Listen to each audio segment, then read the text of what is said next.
كلنا بنحب الحمام وبنعشقه، بس مش الكل بيعرف يظبط تسويته. في اللي بيفك منه، في اللي بيفرقع، وفي اللي بيطلع مستوي نص سوا او بيستوي ويتهري معاك. انا في الفيديو ده هعرفك ازاي تظبطي الحمام وتحشيه ويطلع معاكي مستوي بالشكل ده، والفريك مفلفل ولونه ذهبي زي المطاعم واحلى كمان. ووك على النار او حله، احط فيهم معلقتين سمنه كبار علشان اعمل الحشوه. هضيف فيهم القوانص بتاعه الحمام بالشكل ده واخدهم تقليبه. دول شويه بصل كانوا في الاسباتيولا. حاطه القوانص سليمه علشان بحب اقفل على الفريك بيها. تغير لونها بالشكل ده. هنزل بالكبد، يكونوا متقطعين مكعبات صغيره ويكونوا مغسولين كويس ومتصفيين. هقلبهم بالشكل ده. اديهم رشه من الفلفل عشان الزفاره. هنزل عليهم ببصلايه مفرومه ناعم. شوحت كده الكبد والقوانص مع البصله بالشكل ده. البصله اخدت لون ذهبي خفيف. هنزل عليها ب4 كوبايات من الفريك البلدي المغسول كويس ومتنقي كويس ومتصفي من ميته ومنقوع في ميه مغليه لمده نص ساعه. بقى معايا مفلفل بالشكل ده. هنزل عليهم. شوح معايا الفريك بالشكل ده. معلقه كبيره من البهارات السبعه، معلقه صغيره من القرفه بتديله طعم حلو، معلقه كبيره من الملح، نص معلقه صغيره من الفلفل الاسود، واشوحهم لمده 5 دقايق على النار لحد ما دخل في نص تسويه. هطفي عليه النار ولازم الحشوه تبرد تماما قبل ما نحشي بيها الحمام. جبت جوزين حمام بالشكل ده، نضفتهم كويس وغسلتهم وشطفتهم مره واتنين، وغسلتهم بالملح والليمون علشان ما يبقاش فيهم اي زفاره، ونشفتهم كمان بمناديل المطبخ علشان ما يبقاش فيهم اي ميه. هبدا احشي الحمام. هجيب طبق احط فيه شويه من الفريك علشان ما ابوظش الفريك كله، عشان لو اتبقى شويه منه اسويه بالطريقه العاديه ويتاكل جنب الحمام.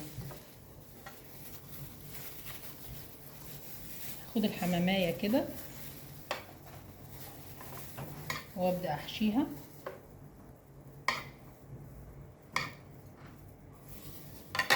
وازق الحشوه بصباعي عشان تدخل في الزور.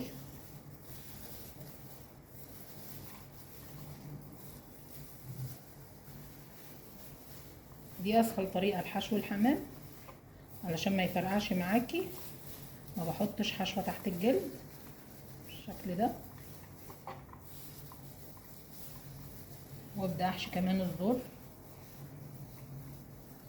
مملاش الحمامه جامد واسيب فيه براح كده في الزور وفي الحمامه علشان لما الفريك يستوي ياخد راحته اثناء التسويه وما يطلعش معجن معايا، يطلع مفلفل وكمان الحمامه ما تفرقعش معايا.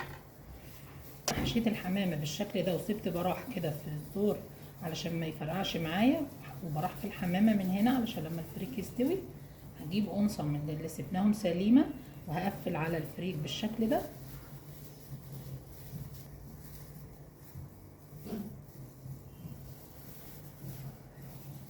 بالشكل ده. وبعدين اجيب الرجل التانية احطها تحت الرجل الاولانيه.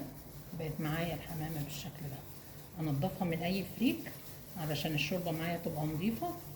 خلصنا حشو الحمام بالشكل ده. نضفته من اي فريك زياده فيه علشان الشوربه تفضل معايا نظيفه، وللامان بزياده عشان ما يدخلخوش ميه. بربط الرقبه بتاعته بخيط دباره كده نظيف يكون خاص بالمطبخ. حله فيها 3/4 ميه على النار بالشكل ده. تسخن الميه معايا جامد، تكون قربت تغلي لكن بس ما غليتش. هسقط فيها الحمام بالشكل ده، فالميه السخنه جامد دي تقفل مسام الحمام وبالتالي ما يفرقعش معايا. بعد ما حطيت الحمام كله كده في الميه هسيبه على نار متوسطه لحد ما الميه تغلي، وبعدين احط له المنكهات اللي هتديني طعم حلو للشوربه. بدأ الحمام يغلي معايا بالشكل ده. هشيل الريمه البيضه دي. كل ده على نار متوسطه، ما بعليش النار علشان الحمام ما يفرقعش، ويكون متغطي كده غطسان في الميه. هنا بصلايه متقطعه مكعبات صغيره، طماطمايه متقطعه مكعبات، وجزرايه متقطعه مكعبات، وفصين من الثوم متقطعين مكعبات هضيفهم على الشوربه. ورق لورا، حبهان، فلفل اسود حب علشان ما يغمقش الشوربه معايا. اخد معايا كده الحمام ساعة الا ربع على النار. اجيب شوكة واختبر الحمام كده، لو طلع مية يبقى الحمام لسه ما استواش، لو ما طلعش مية يبقى الحمام استوى بالشكل ده. استوى الحمام بالشكل ده هطلعه على مصفى علشان يصفي الشوربه اللي فيه، عشان لما احمره ما يطرطش عليا. معلقتين سمنه بلدي كبار حلوين، هضيف فيهم رشه من الفلفل الاسود، رشه من الملح، وهحط فيهم الحمام يتحمر.